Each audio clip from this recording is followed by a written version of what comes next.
So those of you who are baseball fans know this deja vu, but definitely not over again, is not exactly what Yogi, the philosopher, said.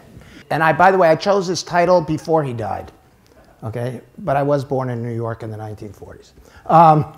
He meant repetition, sameness as we look at the present in light of the past. But often, in fact, that seeming sameness is not, in fact, deja vu all over again. It is, in fact, deja vu, but differently.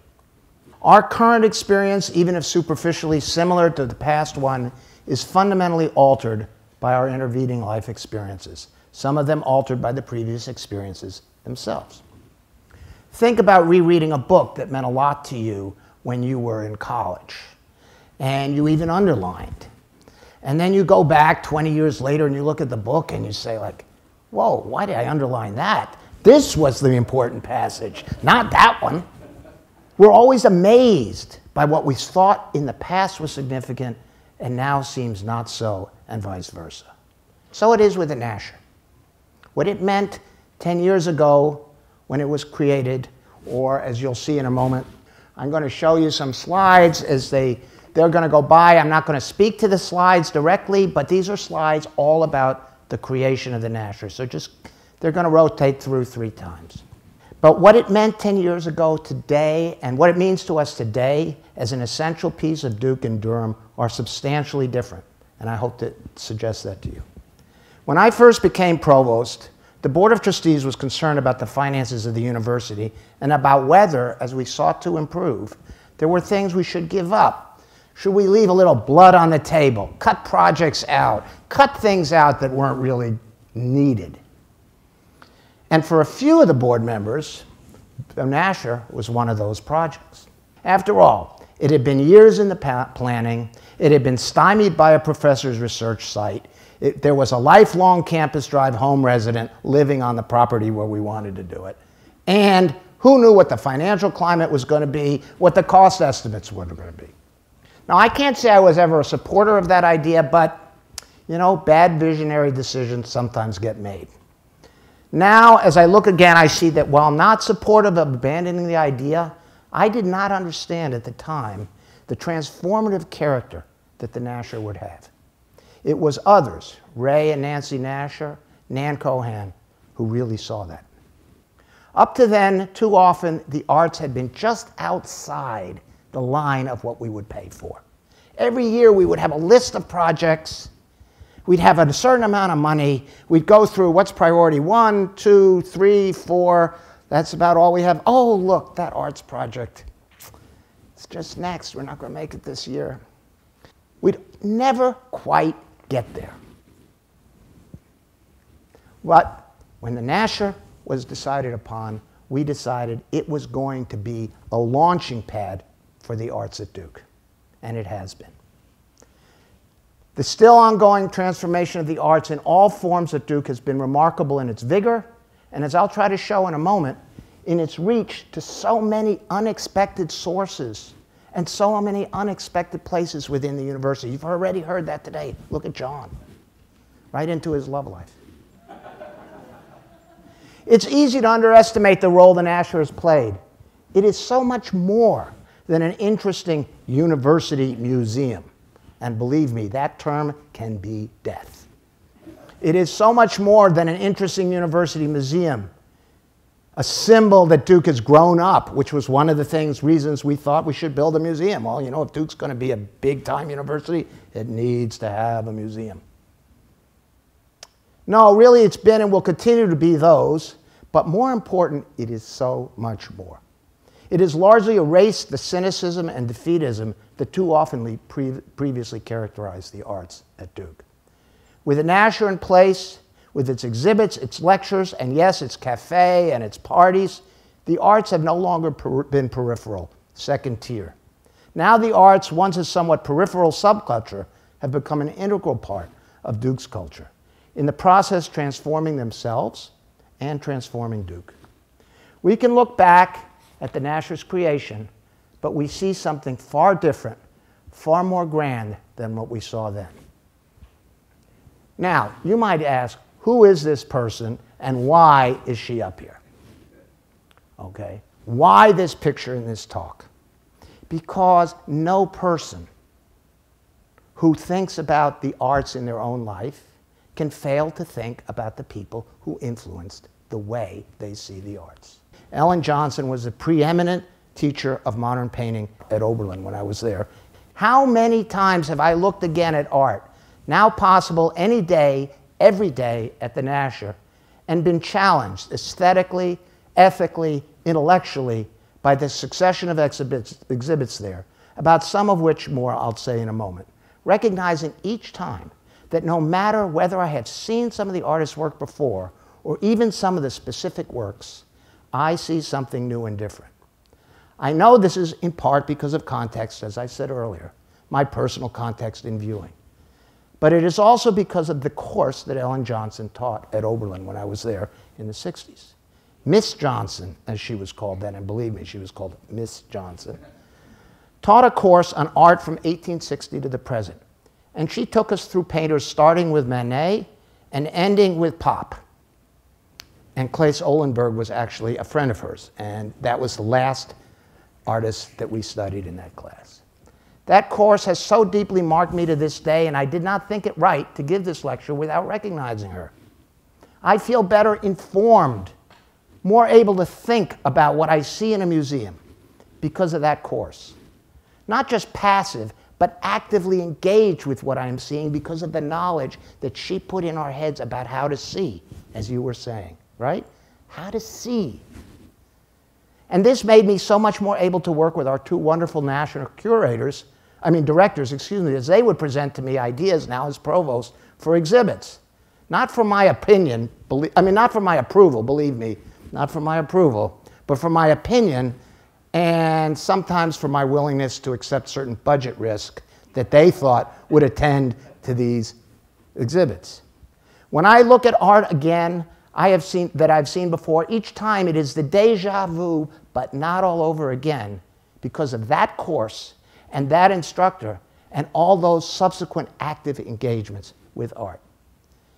And that brings me to looking again at the Nasher over the last 10 years.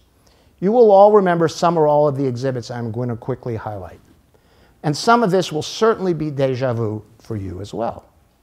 But I hope you will also see with a new eye something we do not always recognize. The degree to which the Nasher's exhibits, which means the choices of its directors and its curators, have knit the arts into the intellectual and institutional framework of the community by linking the art on exhibit to the rest of Duke. Perhaps then you will see these exhibits again, but not as deja vu. Let's start with this. This is one of the first exhibits we had at Duke. It was called The Forest, Politics, Poetics, and Practice. It was by Peter Coyne, called Paris Blue. Something in the back may not be able to see it. This work and this exhibit broke ground for the Nasher. And it was especially interesting because this exhibit, one of the first, was co-sponsored with the Nicholas School of the Environment. Now, who would have thought, right? New art museum, going to be stodgy, da-da-da-da-da. No. An exhibit that talked about nature and art and forced the viewer to look at these artistic pieces in the context of a much broader thinking about nature and the relationship between art and nature and art. Not too long thereafter, this is 2007, we had an exhibit on Between Past and Future, New Photographs, Videos from China. 2007, way before DKU, way before all that engagement with China. It broke ground for so many of us in this community by bringing China's contemporary art, not the things that we were so used to seeing, but its contemporary art onto the campus and into the heart of our community, making this startling feature of modern China a part of so many conversations and opening the door later, I think, in a cultural sense, to what Duke has subsequently done in engaging China. Because that exhibit was early. Now, this is a fantastic, this is an amazing photograph, okay? There is a scholar in there, by the way. I hope you see him. Let's see if he's in there. There he is, okay? And this is actually John Caccavale's office. In 2008, there was an exhibit called A Room of Their Own, The Bloomsbury Artists in American Collections. Now, this exhibit was particularly interesting because it linked to a professor of economics, Crawford Goodwin, and to a program, The History of Political Economy. As John said earlier, not a usual way you think of economics and art coming together. But this tied into that, and I can remember people from the economics department coming over here and say, because Crawford, oh, well, I'll go over there and look at that because, you know, Crawford's an esteemed person, a colleague, will go over. And then you're like, whoa, okay, I get this. This is very special. And so again, reaching out, making those connections.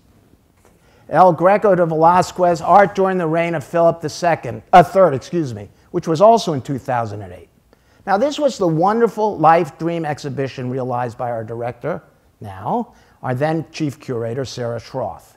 Now, I personally have often feared, and you'll notice the glasses, I have often feared that this is how Kim, Rorschach, and Sarah thought of the provost as they would prepare for our monthly meetings.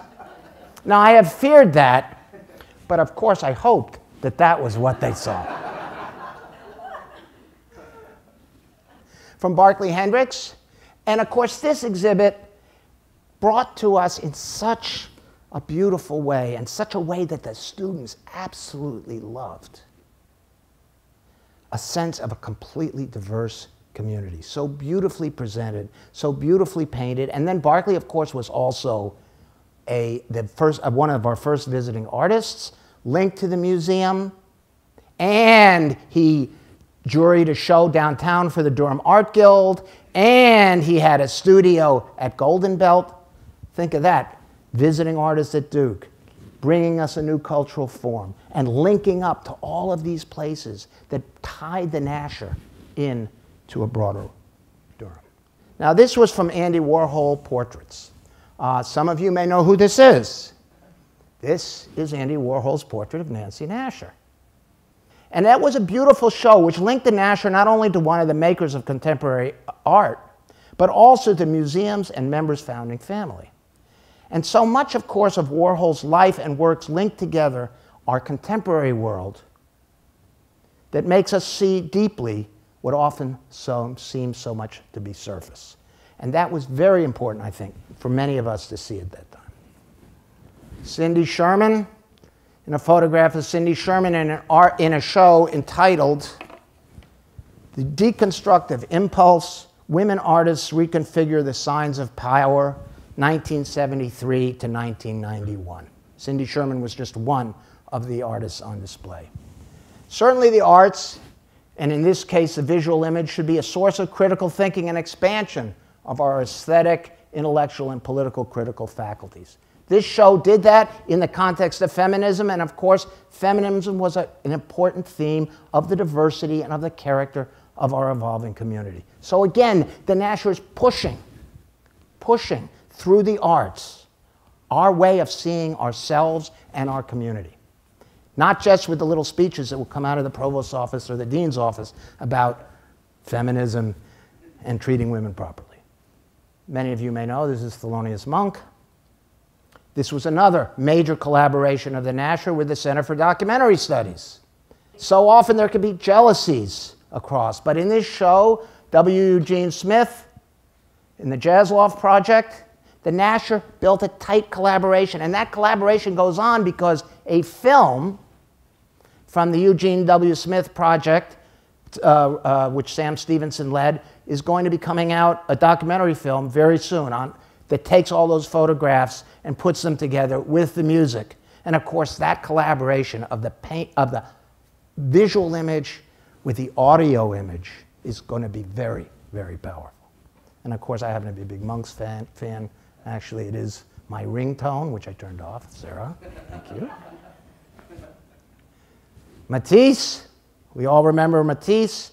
But what we don't often remember is that the Matisse exhibit was linked to the Cohn sisters. It was, in fact, entitled Collecting Matisse and the Modern Masters, the Cohn Sisters of Baltimore. But where were the Cohn sisters' factories?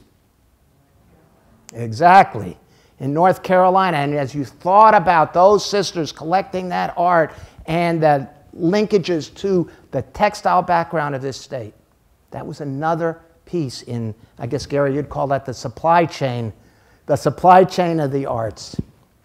Archibald Motley, again linking up to our diverse community, led, in this case, curated by Rick Powell, a professor in the Art History Department.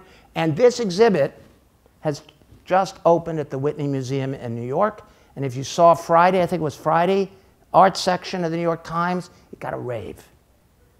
And Duke's name is promised. So we're linking even outside. It makes Duke a bigger place around the country. And then the last one is this Rauschenberg exhibit. And I highlight this picture because of this word, connecting, and this piece of art, which is about the trepidatious but wonderful and beautiful connections a museum like the Nasher can make. 10 years, the first 10 years, but could we have asked more in 10 years? I think not. Thank you.